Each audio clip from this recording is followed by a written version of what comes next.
जनसंवाद न्यूज, सत्य आणि विश्वासाची बातमी। अंबरनाथमध्ये भाजी विक्रेत्यावर तोंडाला रुमाल बांधून आलेल्या टोळक्याने धारदार शस्त्राने हल्ला केल्याची घटना घडली आहे। ही घटना सीसीटीव्ही कॅमेऱ्यात कैद झाली असून या प्रकरणी अंबरनाथ पश्चिम पोलीस ठाण्यात अज्ञात हल्लेखोरांविरोधात गुन्हा दाखल करण्यात आलाय। अंबरनाथ पूर्वेच्या दत्तकुटीर परिसरात राहणारे भाजी विक्रेते बाबू कन्नड हे शुक्रवारी 30 मे रोजी रात्री 9 वाजता अंबरनाथ पश्चिमेच्या बांगडी गल्ली परिसरातून जात होते। यावेळी त्यांचा पाठलाग करत तोंडाला रुमाल बांधून आलेल्या 3 ते 4 हल्लेखोरांनी त्यांच्यावर धारदार शस्त्राने हल्ला केला आणि तिथून पसार झाले।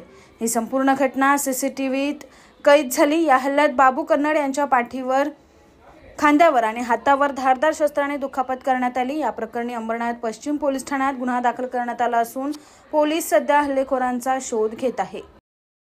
जनसंवाद न्यूज, सत्य आणि विश्वासाची बातमी। आजच सबस्क्राइब करून बेल आयकॉनला क्लिक करा आणि पहा ताज्या घडामोडींचा अचूक अंदाज आपल्या मोबाईलवर।